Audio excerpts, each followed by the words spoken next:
Buenas tardes a todas y todos y bienvenidos a esta nueva sesión de la plataforma Amor que Sana, en su sesión del día de los miércoles, donde estudiamos el libro del texto de un curso de milagros.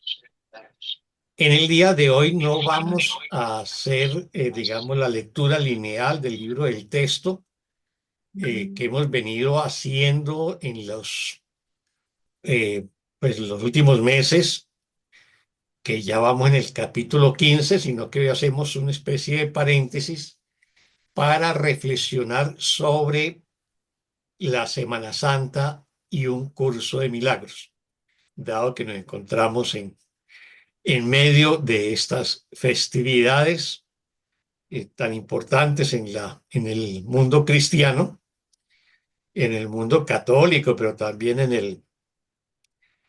el mundo anglicano y las demás iglesias también protestantes y otras, digamos, tradiciones cristianas que hay en el mundo. Lo que podríamos, entonces vamos a hacer un breve repaso de algunos textos que hay en el libro de Un Curso de Milagros sobre el tema de la Semana Santa y de sus contenidos, digamos, o sus mensajes más importantes y lo que representa la Semana Santa, ¿no? Así que también veremos algo de una especie de recorrido histórico, teológico, religioso y espiritual, que es lo que nos convoca en el caso de un curso de milagros. Había que decir que la Semana Santa casi que resume completamente todo lo que es el Nuevo Testamento en una semana, ¿no? Y casi que toda la doctrina teológica del cristianismo está, digamos, comprimida en la Semana Santa. Eh, o sea, como que toda la obra de Jesús se reduce a esta semana, ¿no? Es como una representación alegórica de esa semana. No es que haya sido todo en una semana. Incluso, pues, los historiadores y quienes y teólogos reconocen que no fue que Jesús llegó esa última semana a Jerusalén, llegó un domingo, ¿no? Y de domingo a domingo todo aconteció, o sea, sus enseñanzas y luego su juicio, su crucifixión, su muerte y su resurrección. Eh, pero pues es una manera muy pedagógica de representar, digamos, una serie de sucesos que significó digamos, las enseñanzas de Jesús en su época, hace pues unos 2000 años atrás. Entonces, es una representación en ese sentido. Eh, Hay que decir, por ejemplo, que no es extraño comprimir mm, varios años o varios meses en unos pocos días en la literatura antigua. Eh, por ejemplo, la guerra de Troya duró como 10 años y Homero la comprimió en unos pocos días, ¿no? Entonces, eso es un poco lo que sucedió. Por ejemplo, se nos dice que Jesús llegó un domingo, que era de Ramos, y que lo recibieron pues con ramos, y se recibió como el Salvador. En la tradición judía, lo que el único momento en el que se utilizan ramos es en la fiesta del tabernáculo.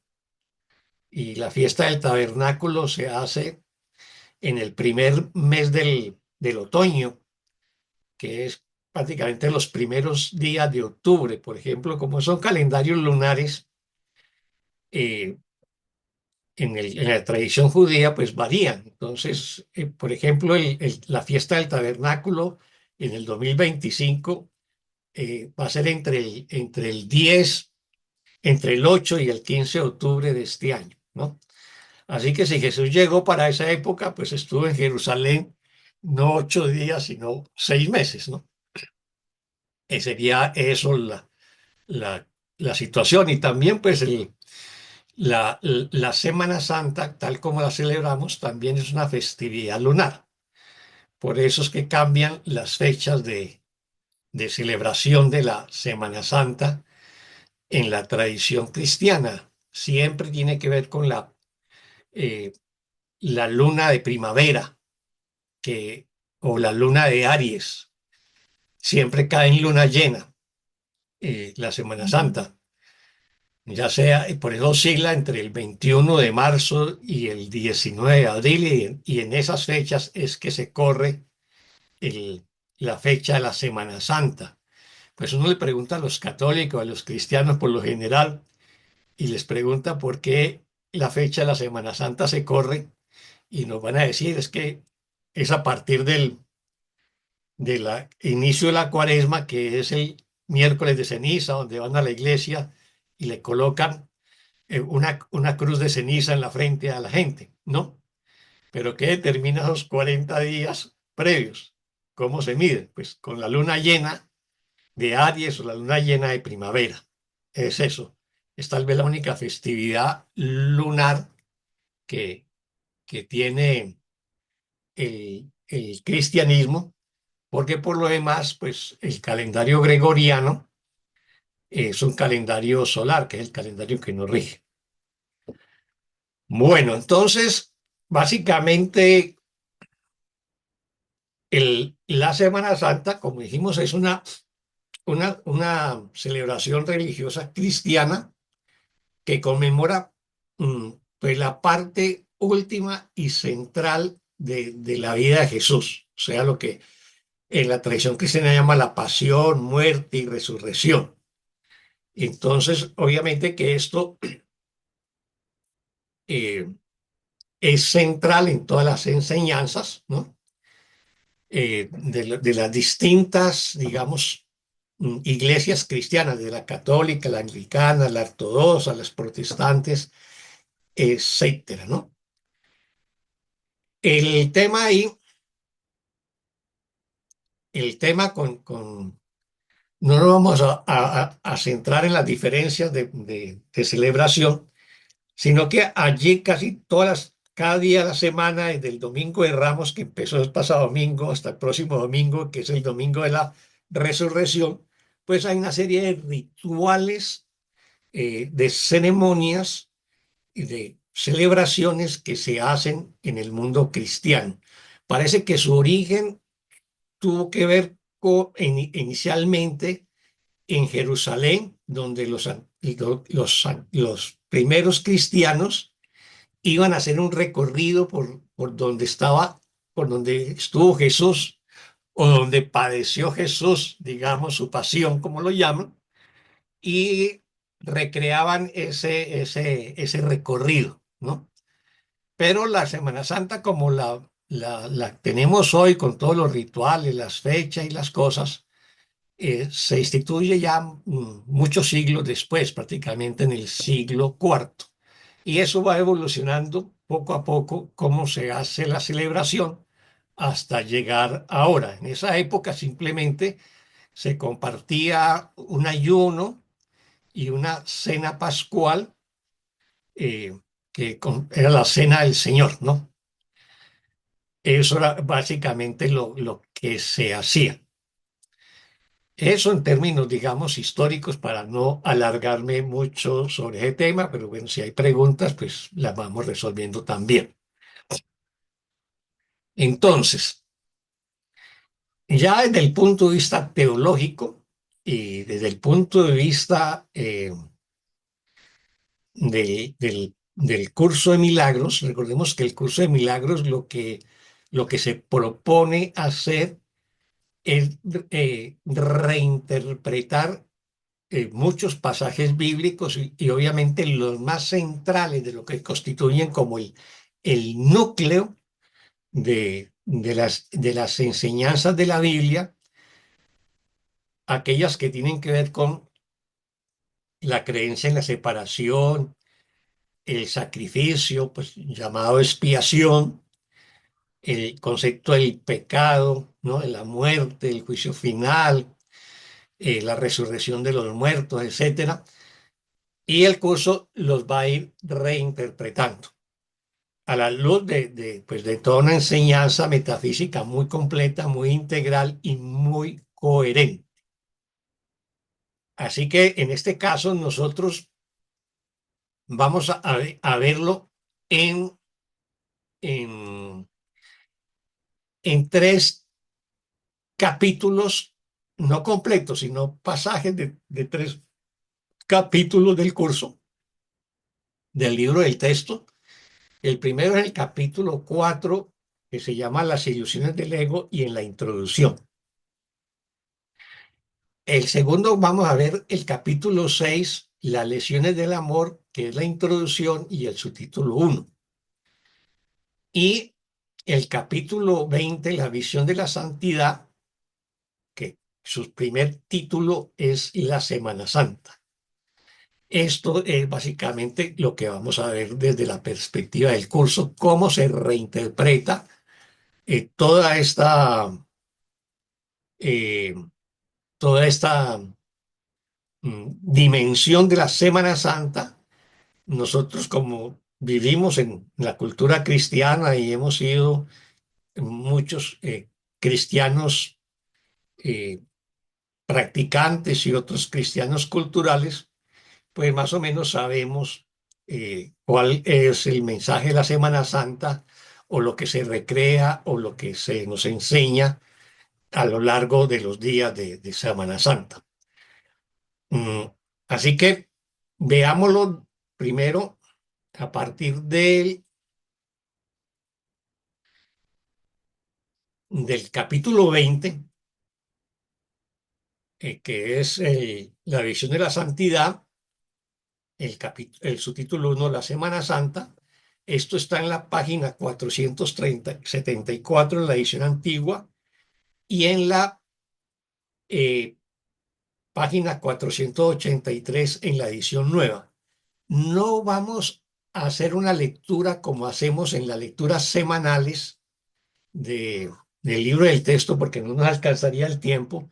Yo voy a comprimir, digamos, lo esencial de estos tres pasajes que mencioné, el capítulo 4, el sexto y el 20, y más bien nos abrimos a preguntas y a reflexiones en la medida en que las tengamos. Entonces, en el capítulo 20 nos va a decir básicamente que el Domingo de Ramos se celebra la victoria, es una celebración de victoria y de aceptación de la verdad. Y nos pide que no nos pasemos esta Semana Santa lamentando la crucifixión del Hijo de Dios, sino celebrando jubilosamente su liberación. O sea, entrada nos está diciendo que pongamos nuestra atención en la resurrección, en la liberación del Hijo de Dios, y no en su sacrificio, no en su crucifixión. Y nos dice que la Pascua de Resurrección es un signo de paz y no de dolor. Recordemos que pues, la celebración de la Semana Santa, y lo que en la tradición cristiana llaman la Pasión de Cristo, pues básicamente es una exaltación del dolor, del sacrificio. Y nos dice, un Cristo asesinado no tiene sentido, pero un Cristo resucitado se convierte en el símbolo de que el Hijo de Dios se ha perdonado a sí mismo, en la señal de que se considera a sí mismo sano e íntegro. O sea, nos está diciendo, y lo principal de lo que pasó en Jerusalén hace 2000 años atrás, es la resurrección como símbolo de paz, como símbolo de liberación. Un Cristo asesinado no tiene sentido, pero un Cristo resucitado se convierte en el símbolo de que el Hijo de Dios se ha perdonado a sí mismo y se ha liberado. Recordemos de que cuando crucifican a Jesús, pues los apóstoles prácticamente se esconden llenos de miedo, pero también de sentimiento de derrota, porque ellos lo consideraban el Mesías. Y se supone que el Mesías era una especie de rey guerrero que iba a liberar al pueblo judío. Y la liberación no era espiritual, la liberación era material, era librarlos del yugo del imperio romano, ¿no?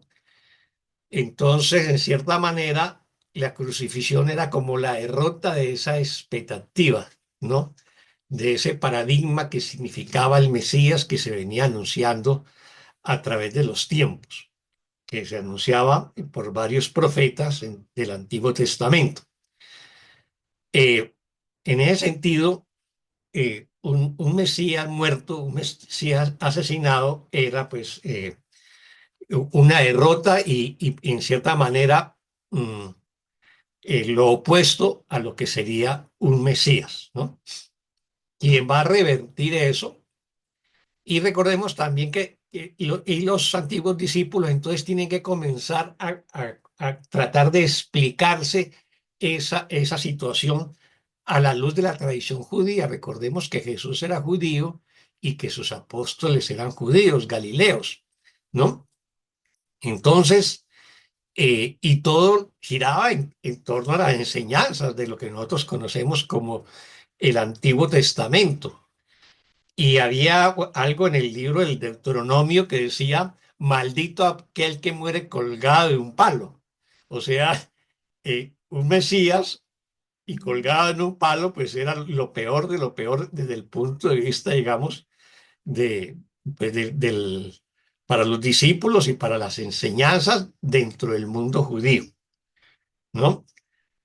El que revierte entonces esto es unas décadas después y le da otra reinterpretación, ya en los años 50, es Pablo de Tarso, que es un judío eh, griego, pues griego para la época, porque vivía en el mundo griego. Tarso era un pueblo en lo que hoy es Turquía, ¿no? Pero era el mundo griego en la época. Y entonces Pablo va a reinterpretar de que no, que la muerte de Jesús fue la gran expiación para la liberación de nuestros pecados. Entonces su muerte era necesaria. Su muerte era necesaria porque Él se sacrificaba para la sanación de nuestros pecados, para el perdón de todos nuestros pecados, ¿no? Y su resurrección era la demostración de que era el Mesías y era el Hijo de Dios.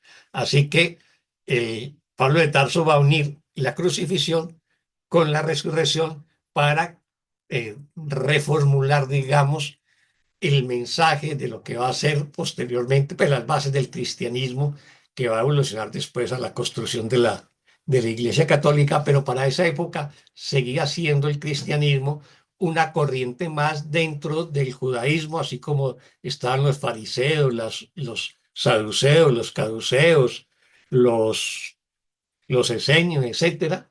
Ellos eran una corriente más dentro del cristianismo. Bueno, sigamos entonces con ese tema.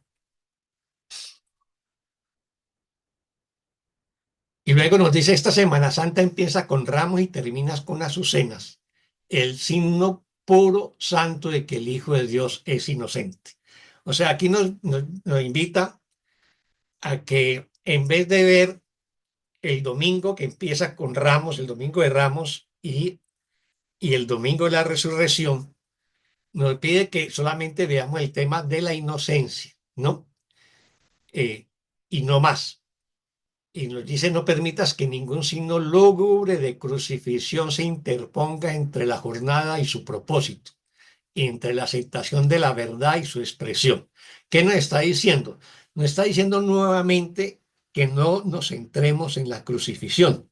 O sea, veamos el principio y el final de la jornada, en los ramos y a sus escenas que representan, digamos, la pureza, a sus escenas del perdón que también nos habla y de la inocencia del Hijo de Dios. Esta semana celebramos la vida, no la muerte, y honramos la perfecta pureza del Hijo de Dios, no sus pecados. O sea, nos está viendo nuevamente, pongamos la atención en celebrar la vida y no la muerte, en celebrar la pureza y no los pecados. Entonces, ¿qué es lo que nos pide que hagamos durante la semana? hazle a tu hermano la ofrenda de las azucenas, no una corona de espinas, el regalo del amor y no el regalo del miedo, ¿no? Entonces, le- el- dice que nosotros tenemos en la mano las azucenas y por otro lado tenemos las espinas. Así que deshagámonos de las espinas, que es la manera nuestra de proyectar la culpa, la condena y el ataque a nuestros hermanos, y en su lugar le ofrecemos las azucenas del perdón, ¿no? Luego nos dice lo que quiero en esta Pascua es el regalo de tu perdón, que tú me concedes y que yo te devuelvo. O sea, todos nos perdonamos. Eso es lo que nos quiere señalar. No podemos unirnos en la crucifixión ni en la muerte, ahí no se une nada. Ni tampoco puede consumarse la resurrección hasta que tu perdón descanse sobre Cristo junto con el mío. Entonces vuelve y nos dice, ni el sacrificio de la crucifixión ni la muerte permite unir nuestras mentes y corazones. Lo que permite es la resurrección, pero esa resurrección, que no es la resurrección del cuerpo físico, sino el redespertar de nuestra mente, solamente lo logramos cuando el perdón descanse sobre Cristo junto con él, junto con el mío, ¿no? Entonces aquí está hablando del Cristo cósmico, digamos, y de Jesús. O sea, lo separa y lo une, ¿no? O sea, Jesús, por un lado está el Cristo cósmico, llamarlo de alguna manera, o el Cristo universal, de la cual Jesús es parte, pero no es exclusivamente Jesús el Cristo, como la tradición nos lo ha presentado. La Semana Santa simboliza la jornada que el Hijo de Dios emprendió, o sea, ¿cuál fue la que emprendió? Pues el del perdón, la sanación, ¿no? No dejes que caiga en la tentación de la crucifixión ni se demore allí, o sea, no nos detengamos en el tema de la crucifixión, del sacrificio, del dolor ni del sufrimiento. La Pascua no es la celebración del coste del pecado, sino la celebración de su final. Recordemos que en la tradición cristiana nos dicen que Jesús eh, eh, que toda esta Semana Santa ocurrió durante la Pascua judía, ¿no? Y los judíos la Pascua la celebraban para conmemorar la liberación del pueblo de Israel de la esclavitud de los egipcios. Y lo celebraban con una cena que le llaman la cena pascual, que contemplaba pues también tener en la cena un cordero, habían hierbas amargas, pan y vino.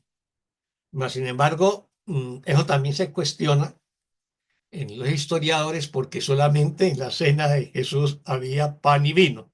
No había ni el cordero, que representa verdaderamente la carne, ni habían las hierbas amargas, solamente había la representación del pan y el vino, ¿no? Y simbólicamente, pues en esa cena aparece es el pan como representación de la carne. Pero pues esos son temas que no, que solamente los especialistas se ponen en eso y pues tampoco es parte de nuestra atención central, ¿no?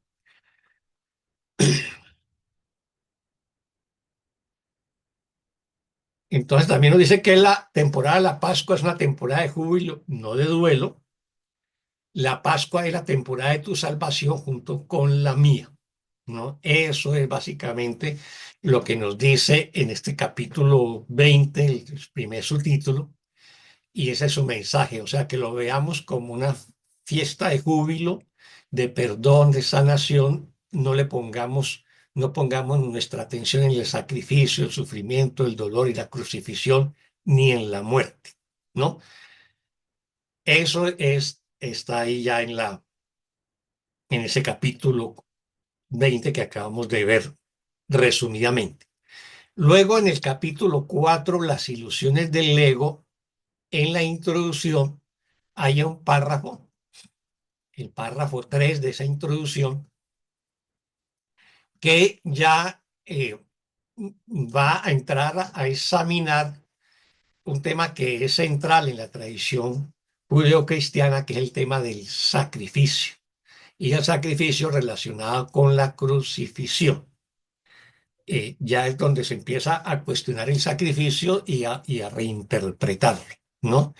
Parte de esa reinterpretación que el curso hace es darle otro significado a la palabra expiación, y para diferenciar a la expiación bíblica, pues en el curso de milagros se escribe con mayúscula la primera letra, pues la que se escribe con mayúscula. En este, en este capítulo 4, las ilusiones del, del ego, la introducción, nos va a decir que el viaje a la cruz debe ser el último viaje inútil. No sigas pensando en él, sino darlo por concluido. O sea, olvídate de la crucifixión, no te centres allí. Y nos dice que si podemos aceptar eso como un viaje inútil, el viaje a la crucifixión, serás libre también de unirte a mi resurrección. O sea, en la medida en que yo renuncie al sacrificio, al dolor y el sufrimiento, y pongo el centro de mi atención en el perdón, en la sanación, pues me uno a Jesús en la resurrección, en el despertar de mi mente. Pero si no lo hago, estaré desperdiciando mi vida, ya que lo único que haría, si me centro en la cruz, en el sacrificio, lo que estaría haciendo era repetir la separación, replicarla día tras día. Y en ese sentido hay una pérdida de mi propio poder y me dejo llevar pues por las ideas del ego. Entonces, ella nos dice, no cometas el patético error de aferrarte a la vieja y rugosa cruz.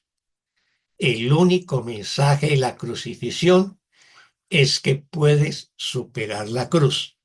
Hasta que no la superes, eres libre de seguir crucificándote tan a menudo como quieras. Este no es el evangelio que intenté ofrecer. O sea, mientras yo no renuncie al sacrificio, al dolor y el sufrimiento como el método de salvación, que es lo que nos ha enseñado, digamos, la tradición religiosa, pues seguiré aferrado al ego, seguiré sufriendo, no me liberaré y nos recuerda que ese no es el evangelio que él intentó enseñarnos, que el evangelio que él intentó enseñarnos era que la salvación no se hacía a través del sufrimiento y del dolor, sino a través del amor, la paz y el perdón. Luego nos invita diciéndonos, tenemos otro viaje que emprender y si lees cuidadosamente las lecciones que aquí se ofrecen, te ayudarán a prepararte para emprenderlo. Entonces, el viaje que tenemos que emprender, ese otro viaje, pues son las enseñanzas del Espíritu Santo, las del perdón, ¿no? Las de la sanación, las de elegir al Espíritu Santo como maestro y guía. Luego está en el capítulo 6, en la introducción y en el primer subtítulo, el mensaje de la crucifixión, pues esa reinterpretación que se hace de la crucifixión, ¿no? Y nos va a decir básicamente, muestra a ver cómo estamos de tiempo. Bueno, entonces, bueno, vamos a avanzar un poquito.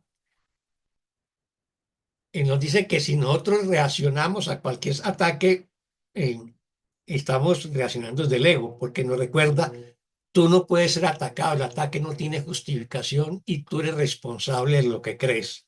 O sea, si yo creo que puedo ser atacado, que puedo ser destruido, que puedo ser dañado, estoy reaccionando desde el ego. Y esa es mi responsabilidad de mis pensamientos. Pero esos pensamientos yo los puedo sanar a través del perdón.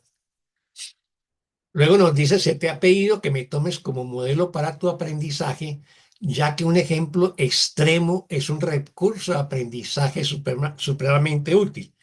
¿Cuál es el ejemplo extremo? Pues la crucifixión, ¿no? Y nos va a decir también en la introducción que nadie puede organizar su vida sin un sistema de creencias. Y una vez que hemos desarrollado un sistema de pensamiento, sea el que sea, riges tu vida de acuerdo con él y lo enseñas. O sea que si yo creo en el sacrificio, en el dolor y el sufrimiento como método de salvación, pues por ahí me voy. Si yo cuestiono eso y lo cambio, pues voy a encontrar que el perdón y el amor y la paz puede ser el camino de la salvación. Entonces nos dice que ese sistema de creencia, de todas maneras, es una forma de fe y se puede canalizar en otra dirección. ¿Cuál es la otra dirección? Pues la que nos enseña el curso de milagros. Entonces ya va a reinterpretar la crucifixión. Entonces nos dice, para los efectos del aprendizaje, examinemos de nuevo la crucifixión. Esto ya está en el subtítulo 1 del capítulo 6, el mensaje de la crucifixión.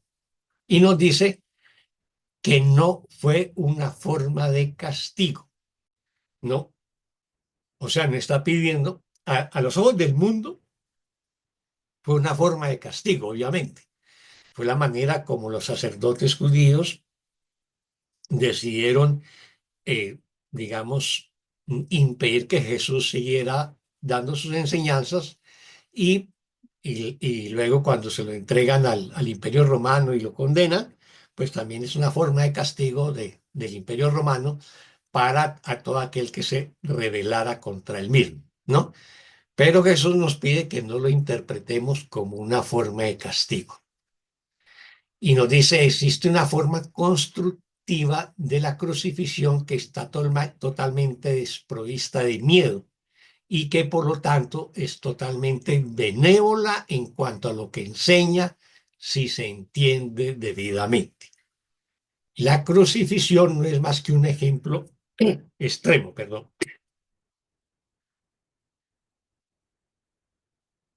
Su valor, al igual que el valor de cualquier otro recurso de enseñanza, reside únicamente en la clase de aprendizaje que facilita. Se puede entender y se ha entendido incorrectamente. Ello se debe únicamente al hecho de que los temerosos tienden a percibir con miedo, ¿no? Y eso tiene que ver con los apóstoles, la interpretación que los apóstoles hicieron.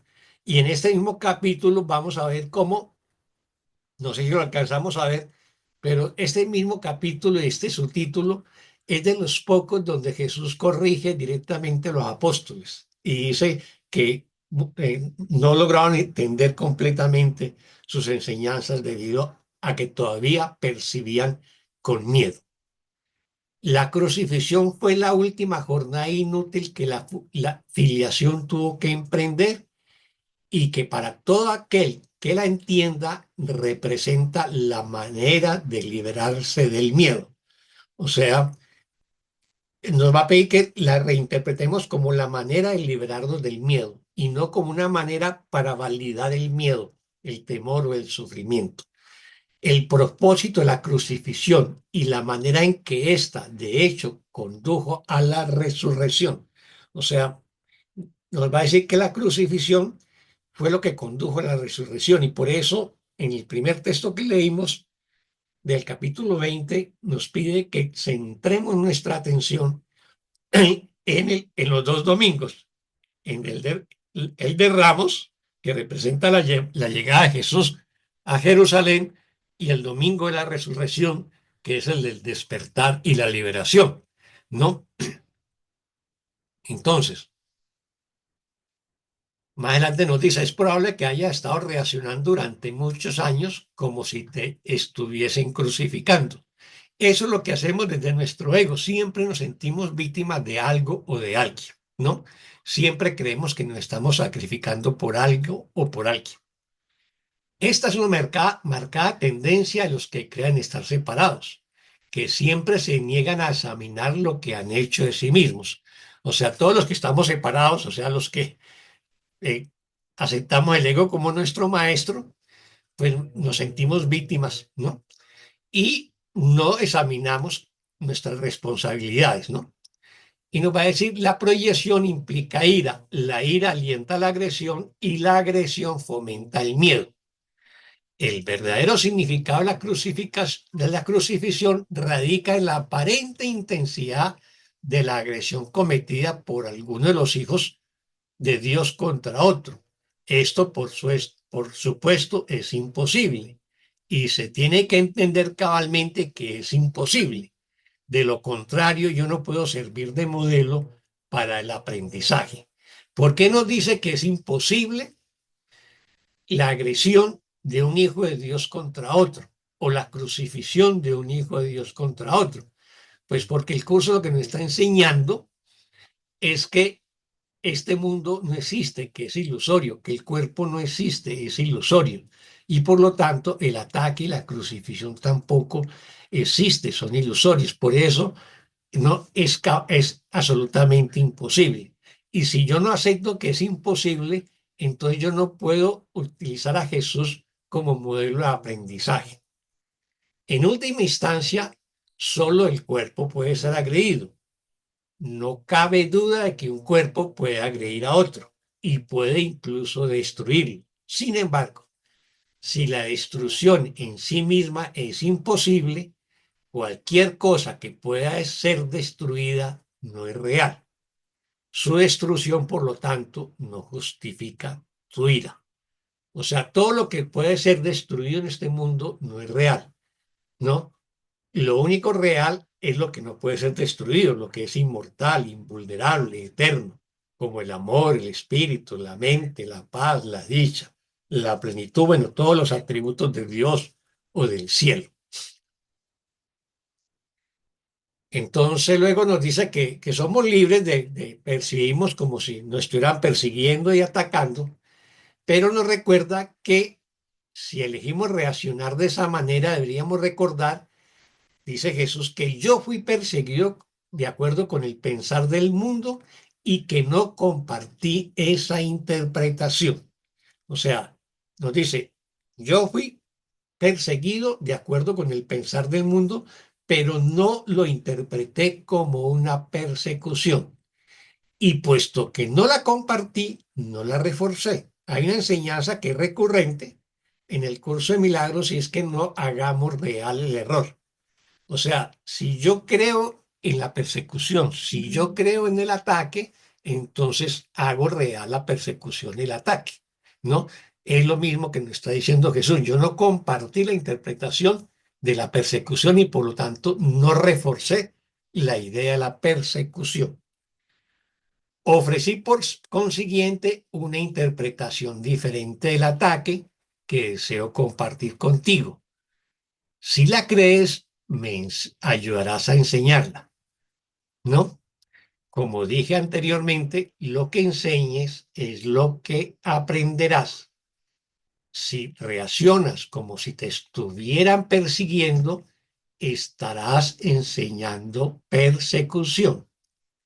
Enseña más bien tu perfecta inmunidad, que es la verdad acerca de ti, y date cuenta que no puede ser atacada.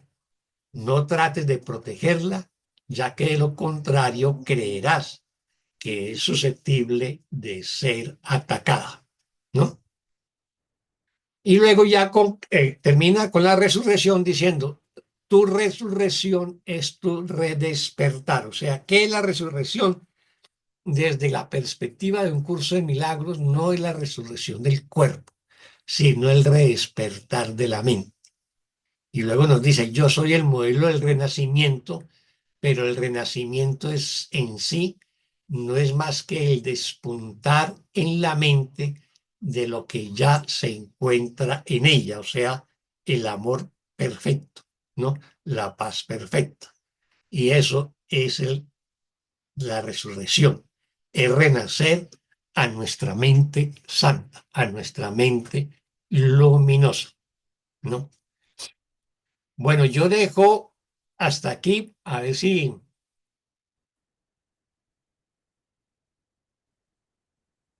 y luego tal vez cierre con este último pasaje desde el párrafo 11 del capítulo, pues del subtítulo 1, nadie te está persiguiendo del mismo modo en que nadie me persiguió a mí.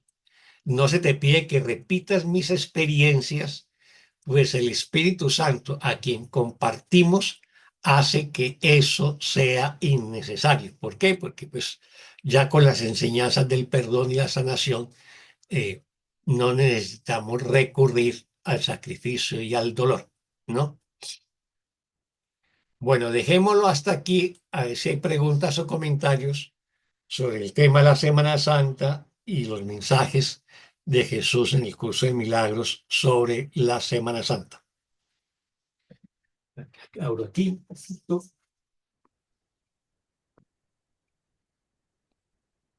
¿Alguna pregunta, comentario, reflexión?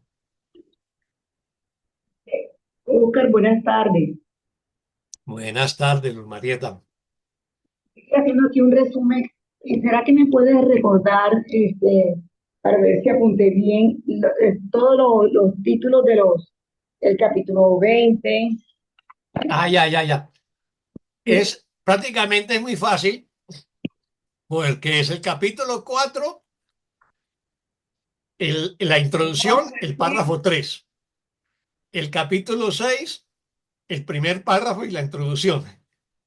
Y el capítulo 20, el subtítulo 1, la Semana Santa. vale, ¿Mm? bien. Casi está bien. Tú O sabes que se sea, me había todos quedado están mucho. al iniciar el capítulo, el 4, el 6 y el 20. Y al 20. Gracias, gracias, Oscar. Con gusto. ¿Alguien más? O desde la perspectiva de la experiencia de cuál, cómo correlaciona, digamos, cómo hemos vivido culturalmente la Semana Santa o religiosamente y cómo la reinterpreta un curso de milagros. Bueno, voy a decir algo. Oscar, Adelante. yo pues, sí, pues entiendo de que ya no nos debemos de quedar como pendientes que del sacrificio, de las cosas de este mundo, que son siempre pues duras, ¿no? Una cosa, es decir, que nos concentremos más pues en el perdón, en la salvación, el amor de Dios, que nos concentremos más en eso, que nos va a dar el júbilo, la alegría por lo menos del Domingo de Ramos, el Domingo de Resurrección, y no nos quedemos de pronto como siempre a veces el ego nos hace pegar del sufrimiento, que de la cosa, ¿entiendes? Entonces, el ego nos recalca como las lecciones del sacrificio, de, ¿cómo es?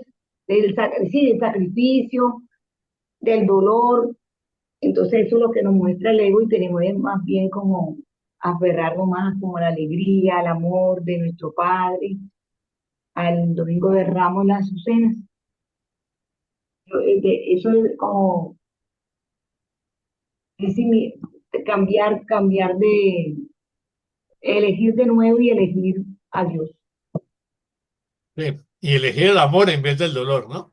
O el miedo y el sufrimiento. Así es, Luz Marieta. ¿Alguien más?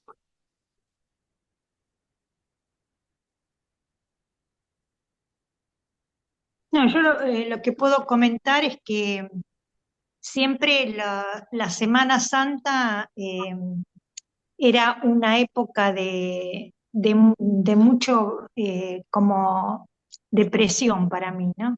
Como entraba en un estado como de bajón, ¿no? De bajón anímico y todo. Y se me preguntaba por qué, porque en realidad nunca fui muy ni practicante ni muy religiosa. Y hasta que entendí, fue como una luz leer el libro de la reinterpretación de lo que es que nos basábamos bueno, yo me basaba en la crucifixión, ¿no? Ujú, Entonces era todo digamos, era eso lo que simbolizaba la Semana Santa, la muerte de Jesús. ujú. Y era un bajonazo porque aparte toda la tortura y toda esa que nunca digerí porque me parecía una cosa totalmente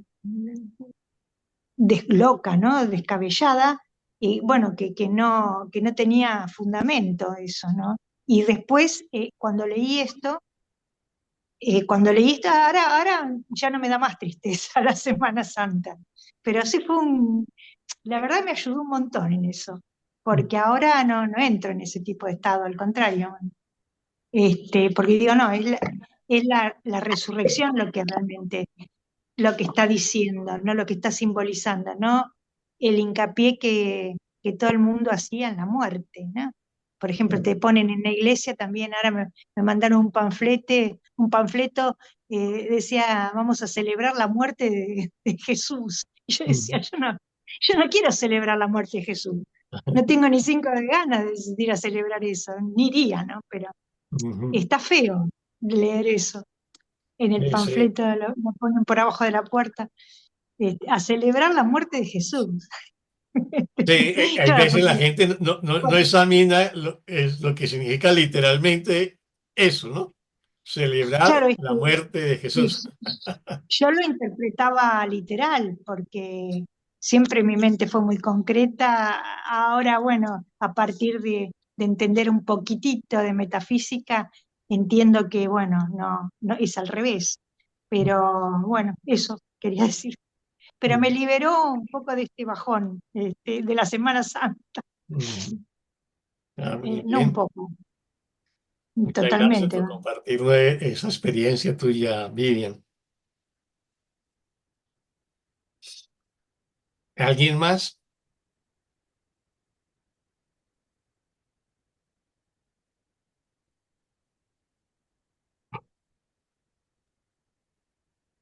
Bueno, yo en lo particular, hace mucho tiempo que no le asigno ni a la Navidad ni a la Semana Santa ningún tipo de especialismo. Pero claro que la comprensión del mensaje de Jesús en un curso de milagros nos ha cambiado la visión a todos y nos ha traído alivio y nos ha traído alegría, porque ahí hay una visión claramente dual, que es la de celebrar la muerte de Jesús, así como lo dijo Luz Marieta. Luz Marieta, no, Vivian. Sí. Eh, Se le está asignando un rol muy importante al sufrimiento, al sacrificio y al sufrimiento como un método para volver o ir al cielo, ¿no? Eso me pareció muy extraño siempre, pero coincido con ella. Existía ¿cómo le podríamos denominar? Un concepto, una emoción, una sensación de... De hecho, se tocaba, se ejecutaba únicamente música sacra por la televisión y la radio. Y esta imagen del Cristo crucificado con la sangre en la cabeza y todo esto. Y evidentemente eso conduce a reforzar la separación. Me parece importantísimo lo que nos dice Jesús, además de que el mensaje es la resurrección, además de que el mensaje es la resurrección, y debemos centrarnos en eso, este, que no hay que reforzar el error, no hay que reforzar ya más eso, justamente el error, la interpretación. Básicamente, percepción es equivalente a interpretación. Ujú. Entonces, es la invitación de Jesús a dejar de interpretar, a, a, a centrarnos en la santidad y en la autoobservación, es decir, escudriñar en mi mente. Decía lo del especialismo de estos días porque yo practico todo el año, no únicamente en Semana Santa o en Navidad.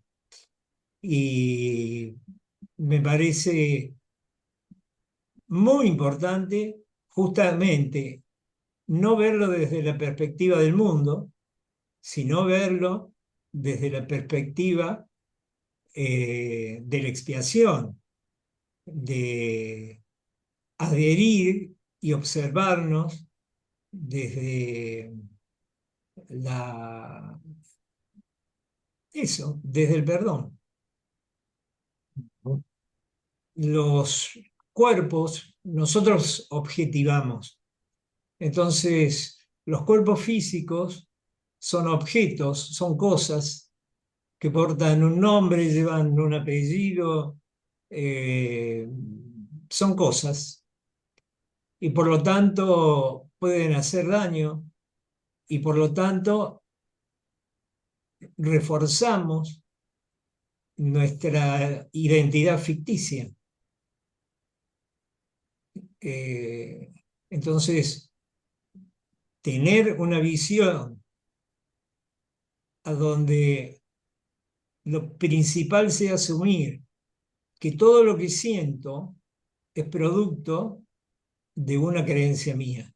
Es esa la que tengo que observar y cambiarla, pedirle al Espíritu Santo que me ayude a resignificarla, que me enseñe cómo resignificarla.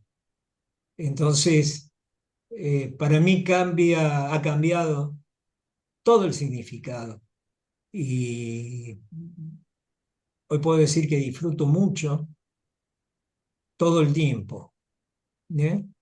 Y que cada situación que se presenta en mi vida la bendigo, la santifico, la considero sagrada y bueno, agradecido con Jesús, no puedo decir otra cosa, agradecido con un curso de milagros. Gracias, hermano. Muchas gracias, Cookie. Y sí, eso es lo que tenemos que hacer nosotros. Si nos consideramos, pues, discípulos de Jesús, es aceptar cada experiencia que tengamos en nuestra vida, no considerarnos víctimas de nada ni de nadie, simplemente aceptarla y perdonar, ¿no? Porque de una u otra manera esa situación vino a enseñarnos algo, ¿no? Y esa es nuestra actitud. Si nosotros nos vamos a considerar víctimas, pues estamos reforzando la idea del sacrificio y el dolor y el sufrimiento como método de salvación. Y en ese momento, pues, dejamos de ser auténticos discípulos de Jesús. Incluso estaba viendo aquí en el chat que Carmen nos dice, Oscar, por qué lo entendemos y nos cuesta tanto llevarlo a la práctica? Y Soraya le responde, para purificar nuestros pecados. Y luego Carmen le No, no, no, contesta, pero ¿por qué nos engañamos a nosotras mismas? Decimos una Oscar, cosa Oscar, y hacemos otra. Adelante, Soraya. Oscar, disculpa, yo no estaba respondiendo a la pregunta de la compañera, sino Ah, ya. de lo que nos contaba Cookie, ¿no? Que Ah, decía que en realidad hacemos todo esta, o al menos voy a compartir, que toda mm, esta época de Semana Santa, al menos cuando yo era pequeña, eh, siempre se vivía, bueno, con restricciones, no tanto en mi casa, capaz, pero sí habían como ciertas cosas que apuntaban también a esta época en donde se empieza como una purificación y bueno, había esto de no comer carne y en otras casas de una amiga me llamaba la atención que no escuchaban radio, no escuchaban televisión, no escuchaban un montón de cosas, unas restricciones con el propósito ¿cómo se llama? Bueno, de unirnos en este momento de sufrimiento que, que vivió Jesús, ¿no? Entonces, yo por eso compartía lo que escribí ahí en relación a eso, que todo esto se llevaba porque dentro de nuestra mente, obviamente nuestra mente egoica, que está distorsionada, se lleva a estos rituales y esta mirada obviamente más en la muerte que en la resurrección, porque está convencida obviamente que somos unos pecadores y que nos merecemos, y también esto, que es nuestra culpa la muerte de Jesús, que Él vino a sanar y a purificar nuestros pecados y que le debemos absolutamente, bueno, toda esta mirada, ¿no?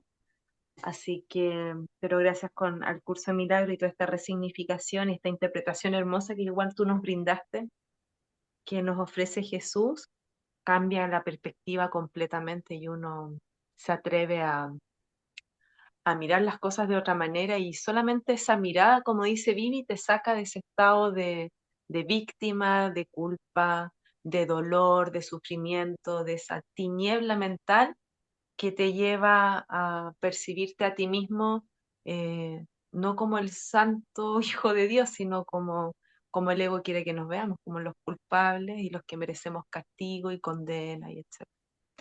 Pero bueno, es un aprendizaje. Pero ya escuchar esas palabras potentes, Jesús, y como tal como tú hiciste, Oscar, que es una lógica tan coherente, tan amorosa, que al menos mi mente siento un alivio. Dije, qué bueno que alguien piense y me entrega una información con esta luz, porque hay una parte de mi mente que agradece enormemente que, que aparezca esta información para sacarte obviamente del otro sistema en donde no te deja tranquila, te esclaviza y te mantiene con ese peso y esa carga constante.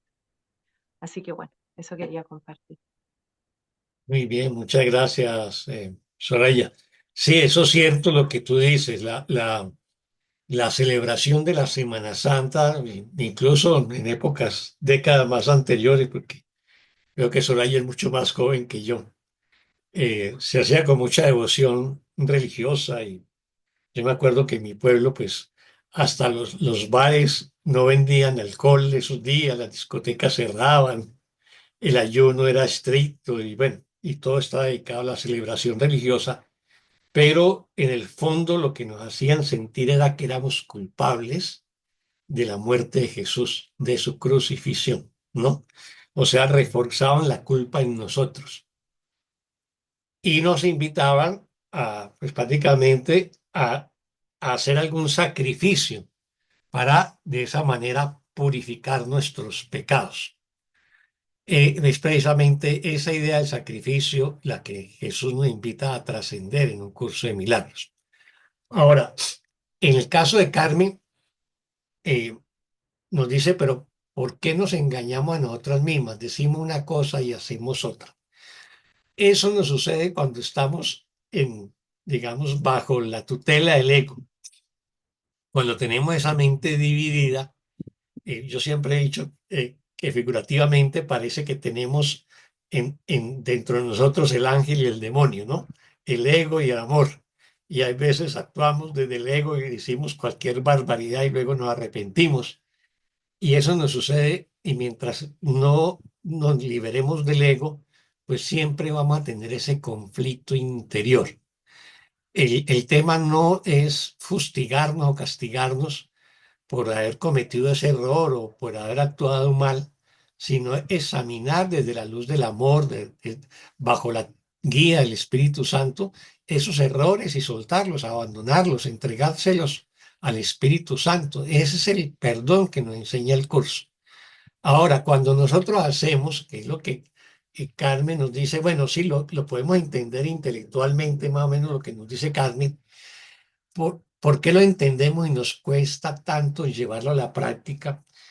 En ese proceso de sanación de nuestra mente, hay un elemento de comprensión, de entendimiento, que es básicamente lo que hacemos los miércoles, que estudiamos el libro del texto, la enseñanza, y la podemos entender intelectualmente, pero luego salimos a la calle y tenemos un comportamiento que es lo opuesto a la enseñanza.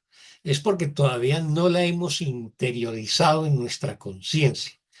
El estudio hace parte de eso, pero la otra parte que es esencial es la práctica del perdón. hacerme consciente de que cometí un error, que agredí a un hermano, que la ira me arrastró al ataque o a los juicios, pero procedo a perdonarlo y poco a poco voy interiorizando el amor y el perdón en mi conciencia. Así que durante una etapa puede ser larga, en la mayoría de los casos, en la que nos movemos en esa dualidad entre el miedo y el amor, entre la agresión y la paz, entre el sufrimiento y la dicha y la felicidad, ¿no? Entre el ego y el Espíritu Santo. Siempre nos vamos a mover en esa dualidad, pero en la medida que perdonamos y perdonamos, pues cada vez nuestra conciencia va a brillar más desde el amor y el perdón. Pero eso es un proceso. No nos castiguemos ni nos mortifiquemos porque no lo hemos logrado todavía. Simplemente persistamos, tengamos la disciplina para practicar todos los días, eh, recordar a Jesús y al Espíritu Santo e invocar su presencia y su guía día tras día. Y así iremos avanzando. No sé si a Carmen le quedó bien la respuesta también. Y si alguien tiene alguna otra inquietud o pregunta.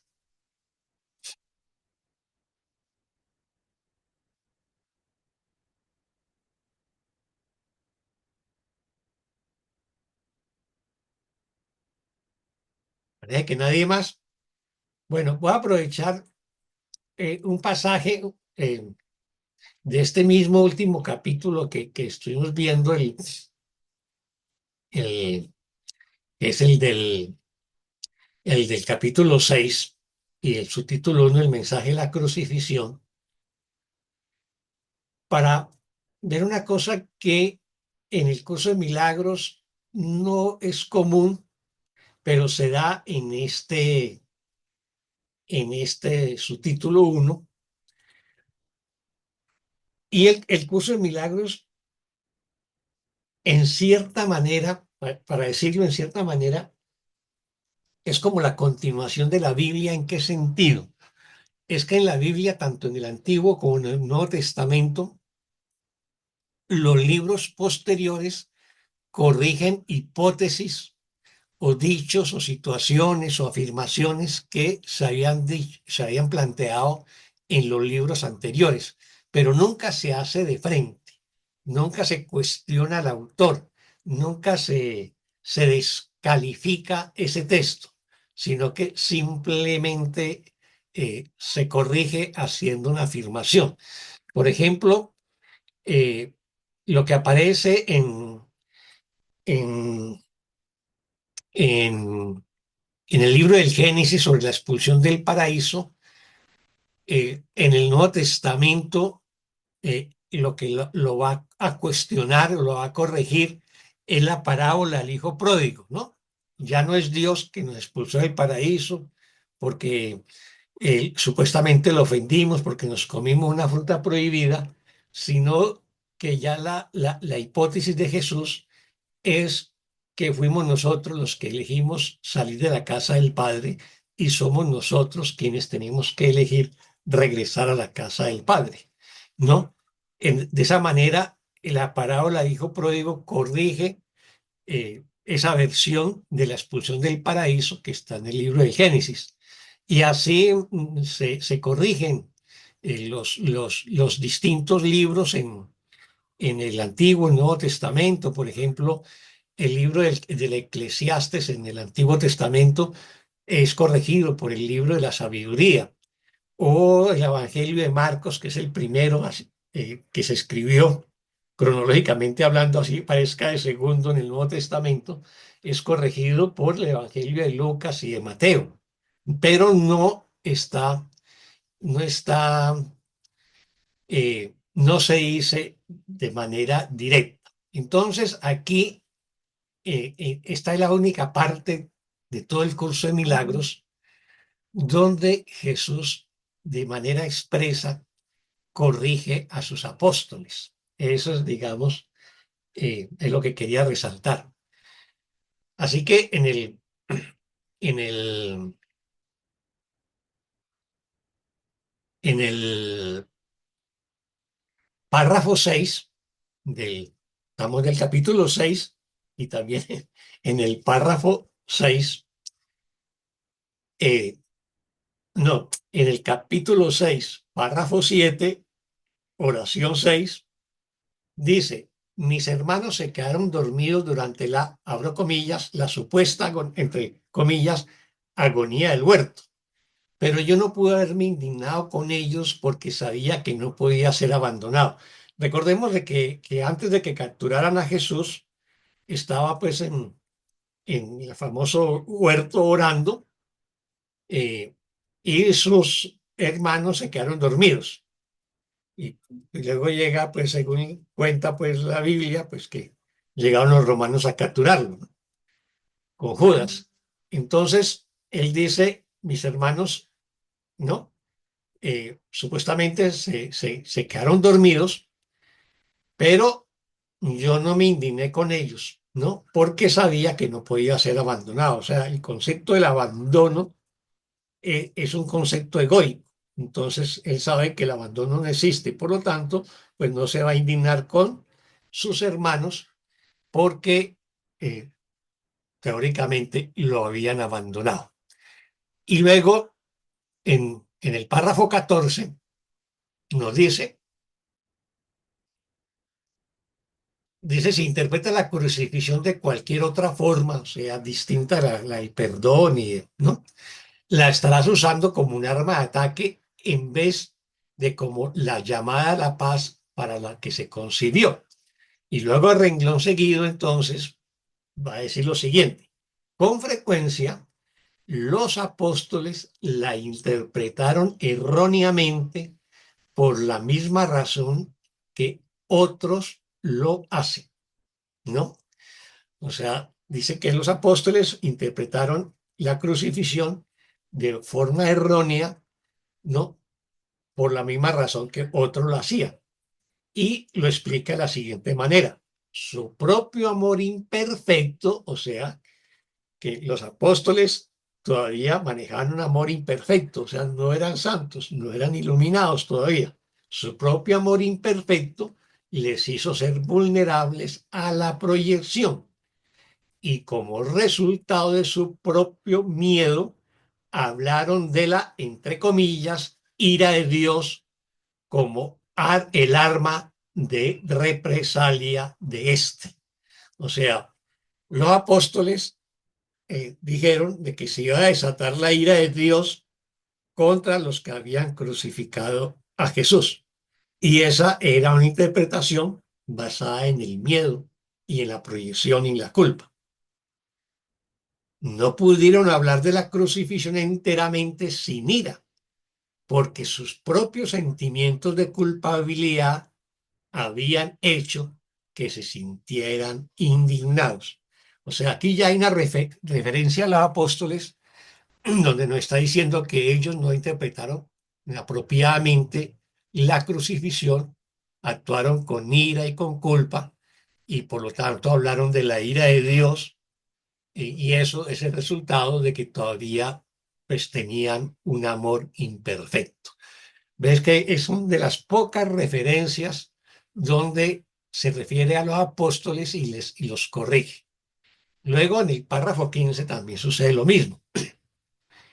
Esos son algunos de los ejemplos de pensamiento tergiversado del Nuevo Testamento. Si bien su evangelio es en realidad únicamente el mensaje del amor, ¿no? Nos dice pues que los evangelios son el mensaje del amor, también hay pensamientos tergiversados en él. Y en la oración 2 nos dice, si los apóstoles no se hubieran sentido culpables, nunca me habrían podido atribuir expresiones tales como, abro comillas, no he venido a sembrar paz, sino espadas. Esta es una interpretación que hacen de los apóstoles ya como un Jesús guerrero, ¿no? Y no como el profeta de la paz, del amor y el perdón. Entonces, él corrige esa versión de los apóstoles que aparece en la Biblia. Esto está en clara oposición a todas mis enseñanzas, o sea, decir, no he venido a sembrar paz sino espadas, ¿no? Eso está en clara oposición a todas mis enseñanzas. Obviamente, es absolutamente incoherente. De haberme entendido realmente, no podrían haber descrito tampoco mi reacción a Judas, como lo hicieron. Yo no pude haber dicho, abro comillas, traicionas al Hijo de Dios, traicionas al Hijo del Hombre con un beso, ¿no? Y lo dice que él nunca lo pudo haber dicho, a no ser que hubiese creído en la traición. O sea, Jesús dice, yo jamás lo pude haber dicho, a no ser que yo hubiese creído en la traición, pero yo no creo en la traición. El mensaje de la crucifixión fue precisamente que yo no creía en la traición. El, entre comillas, castigo que se dijo infligía a Judas fue un error similar. Judas era mi hermano y un hijo de Dios, tan miembro de la filiación como yo. ¿Cómo iba a condenarlo cuando estaba listo para probar que condenar es imposible? O sea, ¿qué nos está diciendo aquí? Que en ningún momento él juzgó, ni condenó, ¿no? Ni le infligió un castigo a Judas.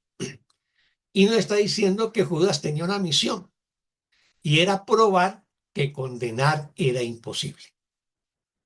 No. Luego nos va a decir en el párrafo 16, cuando leas las enseñanzas de los apóstoles, o sea, cuando leas el Nuevo Testamento, recuerda que les dije que había muchas cosas que ellos no entenderían sino mucho después, porque en aquel entonces aún no estaban completamente listos para seguirme. O sea, nos está diciendo, cuando leas el Nuevo Testamento, tenga cuidado con aquellas afirmaciones que no son coherentes con la enseñanza de Jesús, como las que mencioné eh, anteriormente. O sea, toda aquella enseñanza que no sea amorosa, de paz, de perdón, y que se le adjudique a Jesús, no son ciertas, ¿no? Y eso se da porque ellos todavía no estaban completamente listos.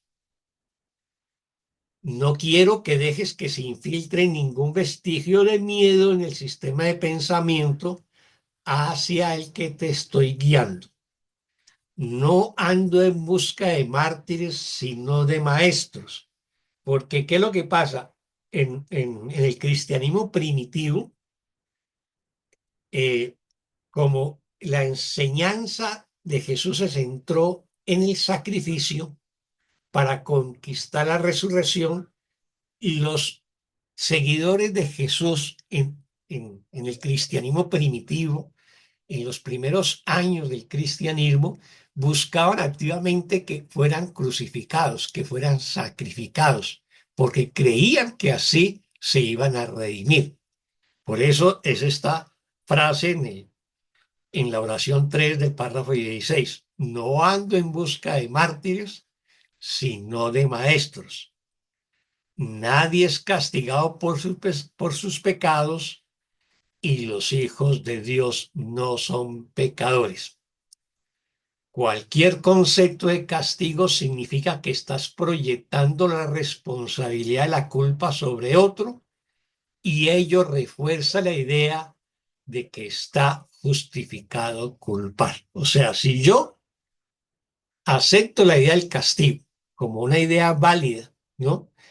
Es porque antes validé también el juicio y la condena. Yo, para poder castigar o para poder exigir el castigo a alguien, primero tengo que haberlo juzgado y haberlo condenado, ¿no? Y eso es una forma de proyección de la culpa sobre él, sobre otro, y por lo tanto justifico la culpa, pero también justifico el ataque, ¿no? El resultado es una lección acerca de cómo culpar, pues todo comportamiento enseña las creencias que lo motivan. Así que si yo creo en la culpa, creo en la crucifixión, creo en el sacrificio, ¿qué es lo que voy a hacer con mis hermanos? Pues culparlos, condenarlos y exigir su merecido castigo. La crucifixión fue el resultado de dos sistemas de pensamiento claramente opuestos entre sí. El símbolo del perfecto conflicto, entre comillas, entre el ego y el Hijo de Dios. Y básicamente toda la enseñanza de un curso de milagros es ese par de opuestos, el ego y el Espíritu Santo, el miedo y el amor, el sufrimiento y la dicha, ¿no? La guerra, el conflicto y la paz. Entonces, nos dice que la crucifixión es el símbolo de ese conflicto, entre comillas, porque realmente no existe conflicto, porque el Espíritu Santo no entra en conflicto con el ego. Nuestro ego cree que sí, pero desde el amor, ¿no?, que Jesús nos está enseñando, o desde el Espíritu Santo, no hay conflicto, simplemente se reconoce la verdad, se reconoce la luz, se reconoce el amor y se descarta lo que no es amor, ni paz, ni dicha. ¿Alguna pregunta o comentario hasta acá?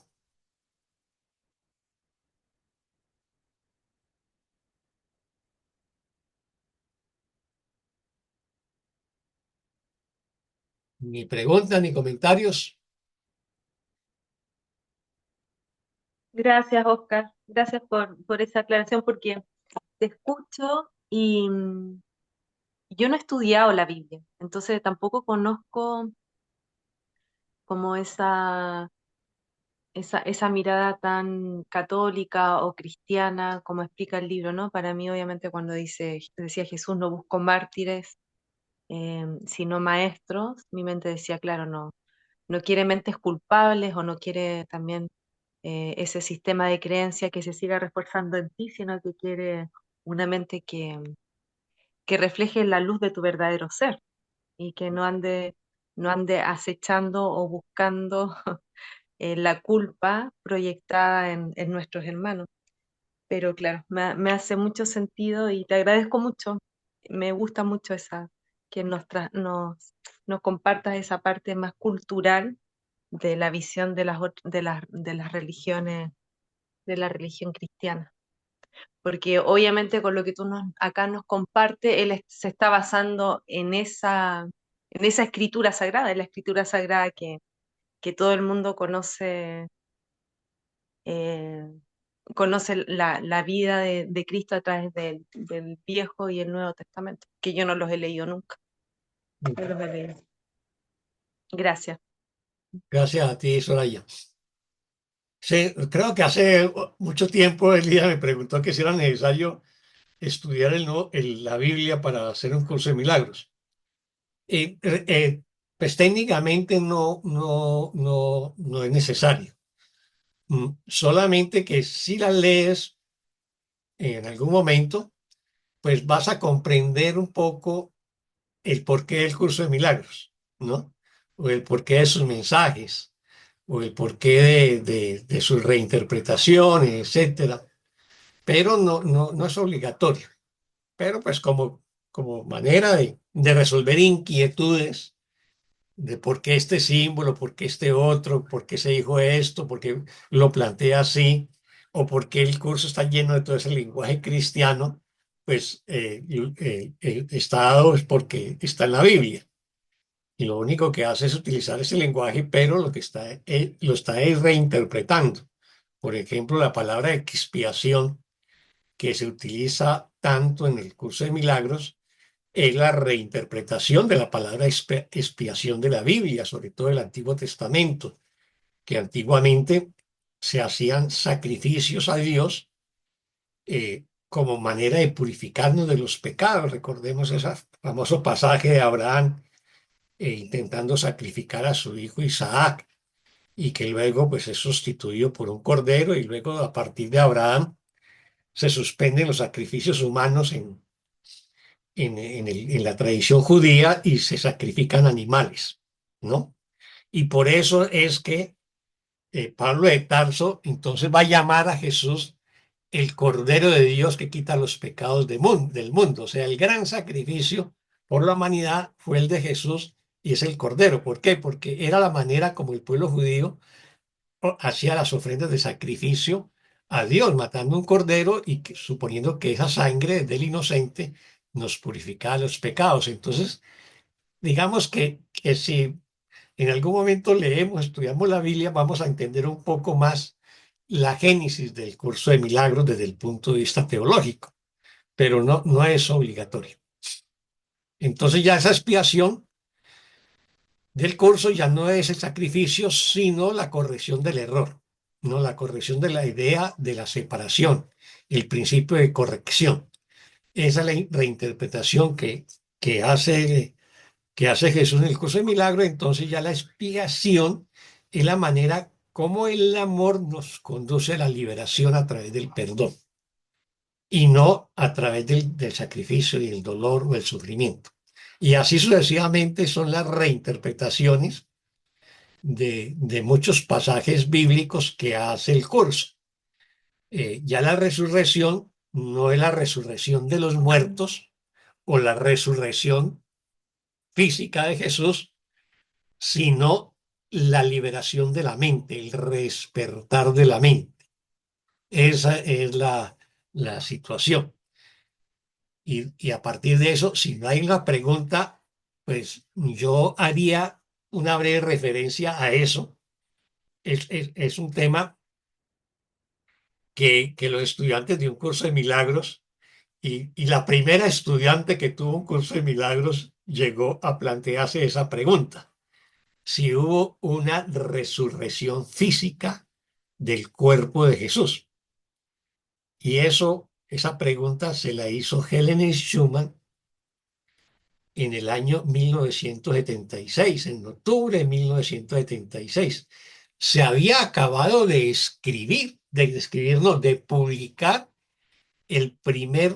la primera edición de un curso de milagros a mediados del año 76. Creo que la primera publicación, la primera impresión fue como en julio de 1976. El año entrante vamos a cumplir 50 años de la primera publicación del curso de milagros. Y en octubre, o sea, unos meses después, estando en su casa, Helen Schumann con Kenneth Wapnick, ella, estando en su sala, en la sala de su casa, le pregunta a Kenneth que si realmente hubo una resurrección física de Jesús. Y Kenneth le dice pues que a la luz de las enseñanzas del curso, pues él cree que no. Más sin embargo, él le dice a ella, pues pregúntale al jefe, ¿no? O sea, pregúntale a Jesús. Ella le hace la pregunta y la respuesta está en un libro que es como la biografía de Helen, y casi también la historia de un curso de milagros, que es un libro de Kenneth Wapnick muy extenso, que se llama Ausencia de Felicidad. Y entonces voy a leerles algunos apartes de esa respuesta de Jesús, ¿no? Eso es un extracto del capítulo 14 del libro Ausencia de Felicidad. Kenneth lo explica así. Un mensaje muy específico llegó el 2 de octubre de 1976. Debido a su naturaleza especial, lo presento fuera de su debida secuencia cronológica. Helen y yo estábamos sentados en un sofá y ella me preguntó si yo creía en la resurrección física de Jesús. Le respondí que en realidad no, pues si el cuerpo no era real ni tenía vida, ¿cómo entonces podía resucitar? Además, la definición de la resurrección, básicamente presentada en el curso, es que se despierta del sueño de la muerte, un proceso que ocurre en la mente, no en el cuerpo, puesto que es solo la mente la que duerme. Sin embargo, proseguí, era ciertamente posible que los seguidores de Jesús hubiesen experimentado este despertar como un acontecimiento físico, dado el nivel de su entendimiento en el cual confundían forma por contenido. Luego le sugerí a Helen que le preguntase al mismo jefe, entre comillas, Pues, ¿quién mejor que Jesús podía responder a su pregunta? Luego vino la siguiente respuesta. Entonces viene la respuesta de Jesús. ¿Y qué dice? Mi cuerpo desapareció porque yo no tenía ilusiones sobre el mismo. O sea, Jesús no albergaba ninguna ilusión sobre el cuerpo. O sea, no estaba pegado al cuerpo. La última de estas se había extinguido y lo depositaron en una tumba, pero no quedaba nada para sepultar. Que no quedaba nada para sepultar es que digamos, cuentan en la historia que digamos, la destrucción de su cuerpo fue tal que prácticamente no quedaba nada por sepultar, o sea, era una piltrafa. Eh, por lo regular, en la crucifixión romana, que ha colgado, como lo conocemos nosotros en la cruz, pero el peso del cuerpo, la gravedad del cuerpo, el peso del cuerpo se va bajando y entonces los pulmones, en la medida que el cuerpo desciende, los pulmones se van cerrando y el crucificado se va asfixiando. Es una muerte lenta y agónica, pero como estaban en la celebración de la Pascua judía, no podían permitir a alguien que esté muriendo en medio de la celebración. Entonces ellos piden, según dicen, que aceleren la muerte. Entonces la manera de acelerarla es que le parten las piernas, o sea, que ya no se sostenga sobre la base de la cruz para que ese proceso se acelere. Y luego, por eso también le clavan una lanza. Eso tampoco era lo común, porque siempre se dejaba como un castigo ejemplarizante durante días o semanas ese cuerpo colgado en la cruz. Eso es lo que pasa. Entonces, por eso dice él que no había prácticamente nada, o sea, pero no queda nada para sepultar, ¿no?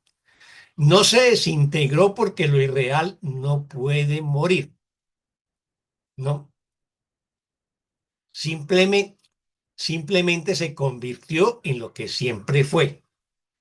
Eso es lo que significa el rodar la piedra. Recordemos que en la tradición judía a la gente la tiraban era como en cuevas, a los muertos, y la tapaban con una piedra. El cuerpo desaparece y ya no oculta más lo que yace más allá. ¿Qué es lo que yace más allá del cuerpo? Pues la mente. Entonces el cuerpo desaparece y ya no oculta la mente, ¿no? Simplemente deja de interferir con la visión. O sea, nos está diciendo que nuestro cuerpo interfiere con la visión. ¿Por qué? Porque vemos con los ojos del cuerpo.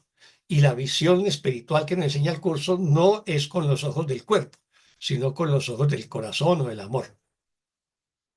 Rodar la piedra es ver más allá de la tumba, más allá de la muerte y entender que el cuerpo no es nada.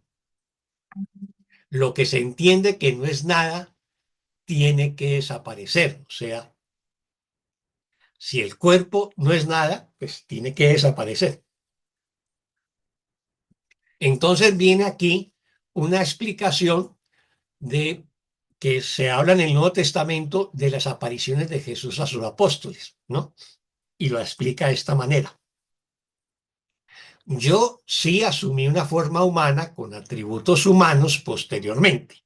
O sea, reconoce que él asumió después de la crucifixión una forma humana con atributos humanos. Yo sí asumí una forma humana con atributos humanos posteriormente para hablarles a aquellos que habrían de probarle al mundo la falta de valor del cuerpo. Este había sido muy mal interpretado, o sea, los apóstoles lo interpretaron mal. Vine a decirles que la muerte es ilusión y que la mente que fabricó el cuerpo puede fabricar otro, puesto que la forma de por sí esa es una ilusión.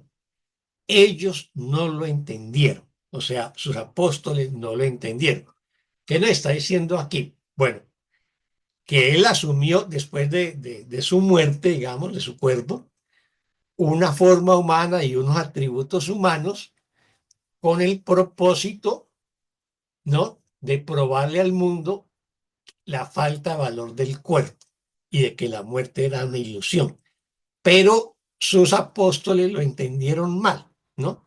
Y nos está diciendo que la mente que fabricó el cuerpo, o sea, también puede ser mi mente que ha creado este cuerpo, por ejemplo, puede fabricar otro, ¿no? Ya que la forma de por sí es una ilusión. Lo que hace la mente es crear formas, es crear ilusiones, crear cuerpos. Pero el cuerpo de por sí es una ilusión. Pero eso no lo entendieron los apóstoles. Los apóstoles, ¿cómo lo entendieron? Como la resurrección física de Jesús.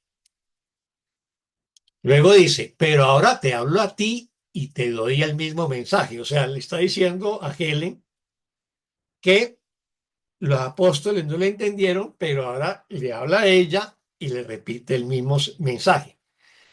La muerte de una ilusión no significa nada, o sea, la muerte de un cuerpo no significa nada. Desaparece cuando despiertas y decides no soñar más. Y aún tienes el poder para tomar esta decisión como lo hice yo, ¿no? O sea, el cuerpo desaparece cuando yo despierto, o sea, cuando me ilumino y ya me despierto del sueño de la separación, ¿no? Y le dice a Helen, tienes el poder de tomar esa decisión como lo hice yo. Dios le extiende su mano a su hijo para ayudarle a resucitar y a que regrese a él. Yo puedo ayudar porque el mundo es ilusión y yo he trascendido al mundo. Y luego le está pidiendo a Helen lo siguiente, mira más allá de la tumba, del cuerpo, de la ilusión. No tengas fe en nada excepto en el espíritu y en la orientación que Dios te da. Él no pudo haber creado el cuerpo, puesto que este es un límite. Y recordemos que Dios es ilimitado, ¿no? Tiene que haber creado el espíritu porque este es inmortal. Pueden estar limitados aquellos que han sido creados como Él. O sea, si nosotros hemos sido creados a semejanza de Dios como espíritu, no podemos estar limitados por un cuerpo. El cuerpo es el símbolo del mundo.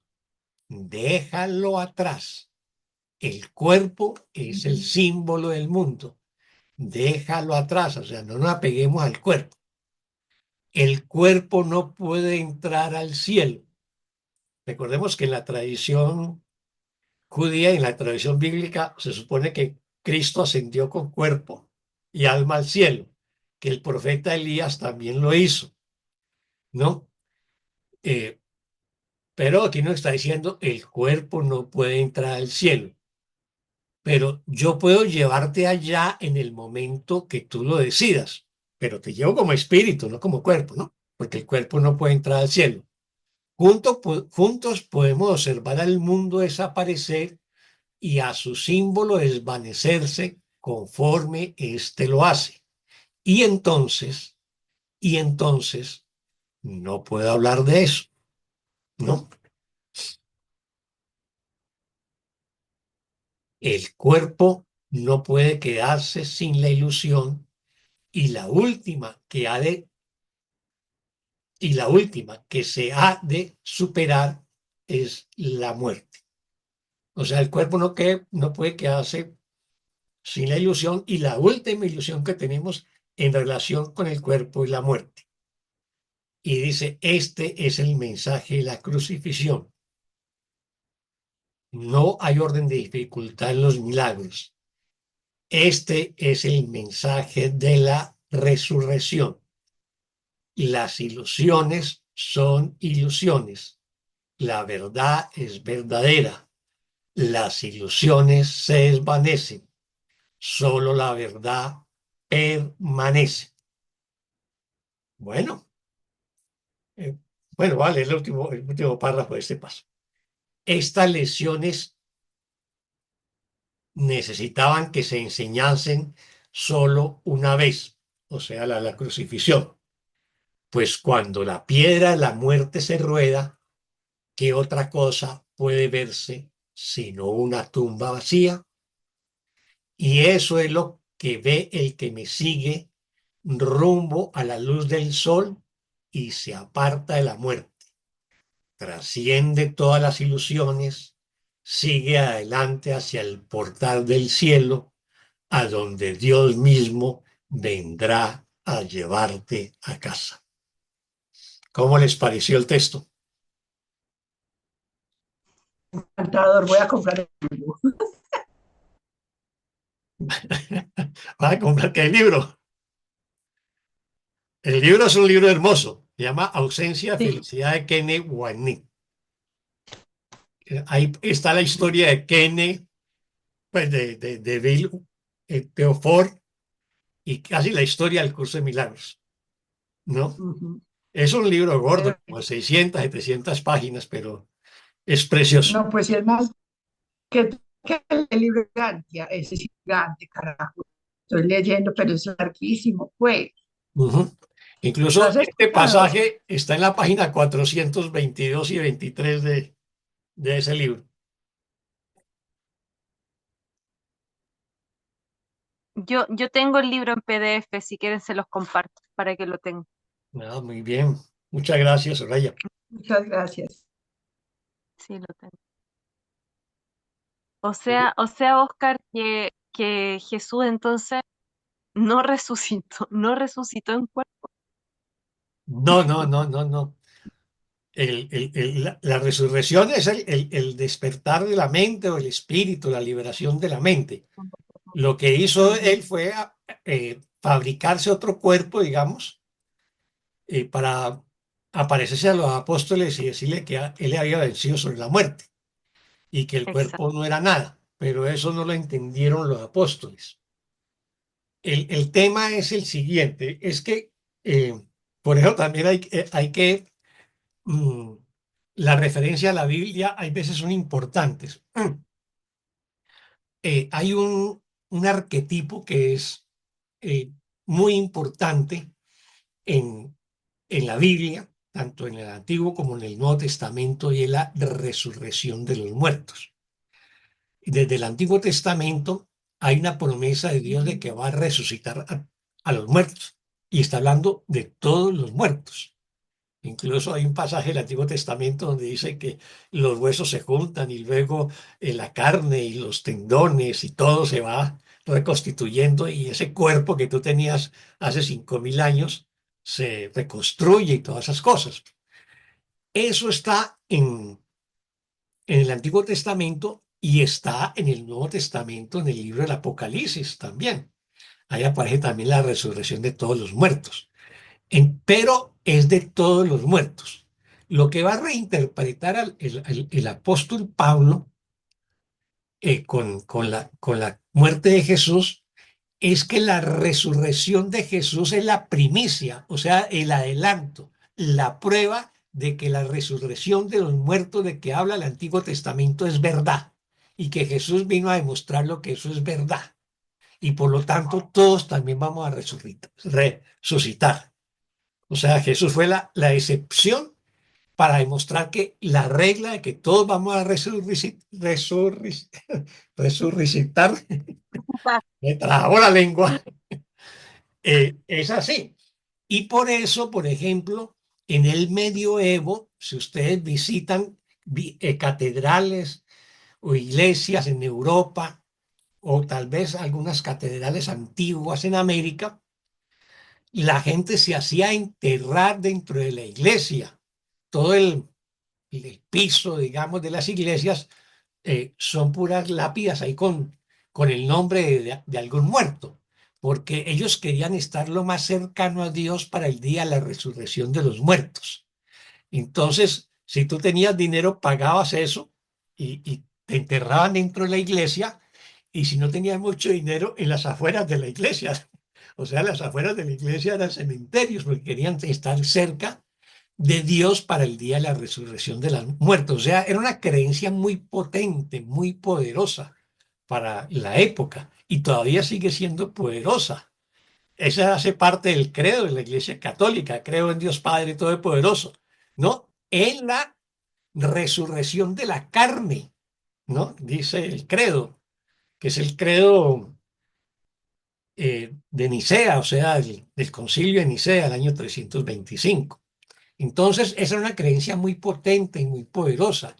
Y sobre esa creencia es que se extiende el cristianismo primitivo por el mundo griego y por el mundo romano, porque el surgimiento del cristianismo coincide con la decadencia de las escuelas de los misterios griegas y también con la decadencia, también un proceso de decadencia de las tradiciones religiosas romanas.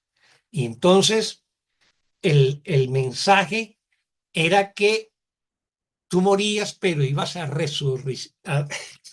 resucitar, ¿no?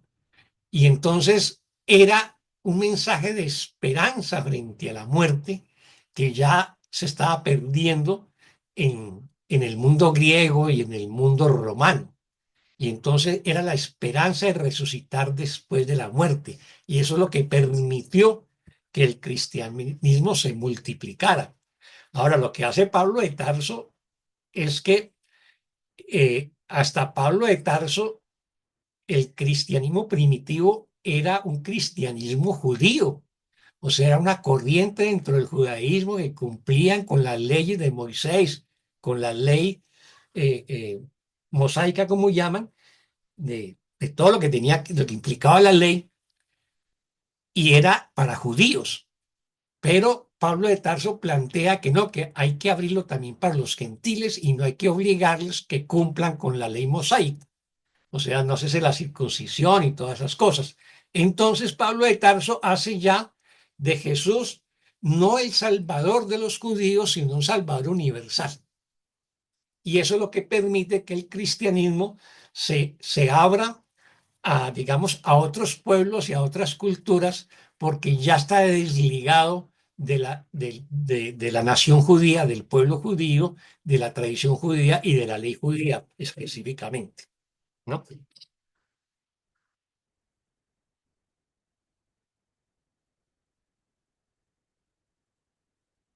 Ay, por aquí Consuelo hizo, hasta la fecha en la iglesia venden criptas, ¿no? Para los que se creman, sí.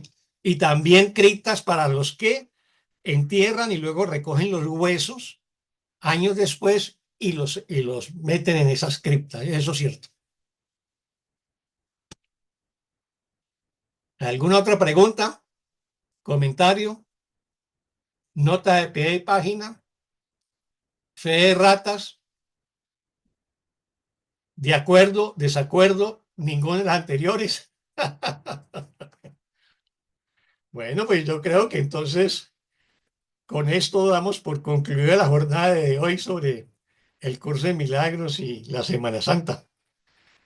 Muchas gracias a todas y todos y bueno, nos vemos la otra semana A que todos damos ustedes, gracias. bueno, la otra semana nos vemos el próximo miércoles para darle continuidad al estudio del capítulo 15 del libro del texto.